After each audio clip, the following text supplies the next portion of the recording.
Haïti, quel beau pays, une île de farniente, et là-bas c'est l'horreur absolue. Oui, on a un mec qui est convaincu que la maladie de son fils était liée au culte vaudou.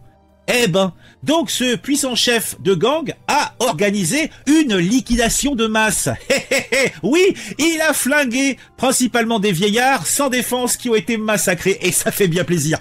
On compte au moins 200 victimes. Eh ben dis donc. Et ça se passe où? Et tout ça se passe dans la capitale haïtienne de Port-au-Prince.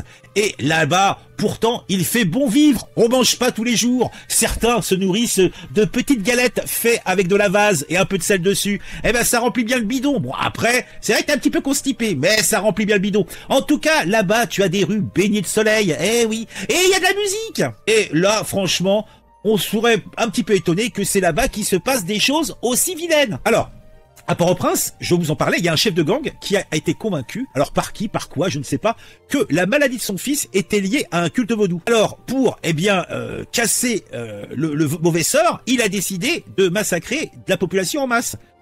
Ainsi, il a semé la terreur et la désolation dans la population locale. Alors, qu'est-ce que disent les informations qu'on peut trouver à droite et à gauche? Nous avons un chef de gang persuadé que les pratiquants du culte vaudou étaient responsables de la maladie de son fils. Il a décidé de se venger de manière plutôt brutale. Il a ordonné à ses soldats de gang d'identifier et d'amener les adeptes du vaudou, principalement des personnes âgées qui se trouvaient être, dommage pour elles, sans défense, et les a exécutés dans son fief, tranquillement. On avait des petites rigoles de sang qui coulaient, c'est bon pour la terre, ça fait bien plaisir. Le massacre d'une barbarie inouïe a fait près de 200 victimes. Les corps mutilés et brûlés jonchaient les rues, témoignant de l'horreur de cette tuerie. Selon l'ONG haïtienne Comité pour la paix, bien choisi son nom celle-là, et le développement, pourquoi pas, le chef de gang avait décidé de punir cruellement toutes les personnes âgées et pratiquant le vaudou qu'il jugeait responsable du mauvais sort de son fils. Alors, Volker Turk, le haut-commissaire de l'ONU aux droits de l'homme, a confirmé l'ampleur du massacre, déclarant que le week-end dernier, au moins 184 personnes avaient été tuées dans des violences orchestrées par le chef d'un puissant gang dans la capitale haïtienne Port-au-Prince. Ce massacre porte le bilan des morts en Haïti cette année à un nombre effarant de plus de 5000 personnes. Et dis donc, ça commence à faire, mine de rien. Le quartier de Soleil, ou plutôt le quartier de Cité Soleil, situé dans l'ouest de la capitale, en bord de mer, la meilleure place, a été le théâtre de cette tragédie. Haïti, déjà en proie à une instabilité politique, voire chronique, et à une crise sécuritaire liée à la présence de gangs armés, pourquoi pas, vit la violence et s'intensifie toujours un peu plus chaque jour. Et oui, lorsque des groupes armés ont lancé des attaques coordonnées pour renverser le premier ministre de l'époque, Ariel Henry. Oui, donc alors, qui c'est qui est au pouvoir là-bas? C'est les gangs? Je sais pas trop. En fait, il faut savoir que les gangs contrôlent pratiquement 80% de Port-au-Prince. Et que bien sûr, ils continuent de semer la terreur dans la population. Et ça fait bien plaisir. Les violences incessantes ont provoqué le déplacement de plus de 700 000 personnes, dont la moitié sont des enfants. Je me demande pourquoi l'État français n'a pas mis en place des charters pour rapatrier tous ces gens, hein? On fait bien ça avec d'autres parties du monde. Pourquoi pas des petits Haïtiens à travers le pays, selon les chiffres de l'Organisation internationale pour la migration, BIG.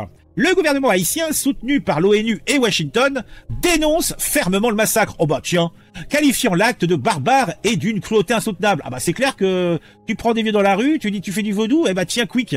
Parce qu'enfin, ils ont fait ça à la machette, faut pas non plus user des balles.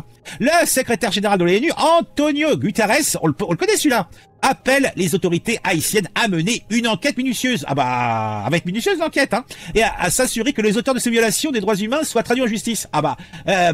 Antonio, tu prends ta sarbacane, tu prends ta estafette et tu vas le chercher toi-même. Je pense que le mec, il est un petit peu le maître, c'est un chef de guerre, quoi. Il est le maître chez lui, Et je pense pas que les Américains, en ce moment, ils vont intervenir pour faire le ménage. Donc, on peut dire que, à Port-au-Prince, la violence règne. Oui, bientôt en France. Allez, Inch'Allah. On aura peut-être la même chose dans nos quartiers, ça fera bien plaisir. La justice et la paix sont des biens précieux, mais pour là-bas, c'est fini. Alors qui c'est qui va venir les sauver? Est-ce que c'est Macron qui va envoyer nos militaires, nos casques bleus à nous pour faire le ménage? Qui c'est qui va faire le boulot? Les Chinois? Ils sont un petit peu loin. Mais les Chinois, ils seraient quand même de faire ça. Ils viennent, ils vont te remettre Haïti en bon état, tu vois. Bon, alors on les laisse se faire la main à Taïwan, et dès qu'ils ont fini à Taïwan, on leur dit, venez à Haïti, il y a du travail, il y a des villains pas beaux, et en plus, il y a des travailleurs qui, pour quelques grains de riz, ils vont bosser parce qu'ils crèvent la dalle en Haïti, C'est vraiment un coin de misère, Bon, bah alors, qu'est-ce que va pas? Est-ce que ça vous a remonté le moral, hein? Parce que bon, vous voyez, vous avez perdu vos animaux de compagnie, c'est dramatique. Mais dites-vous qu'il y en a, ils se sont fait massacrer parce que ils pratiquaient le vaudou, hein? Et le vaudou, c'est pas c'est pas le plat indien, le vindaloo. Non, non, c'est le vaudou, un veau qui est doux. Ouais, bon, va falloir que je retourne à l'école du rire, hein, parce que niveau humour, c'est pas ça.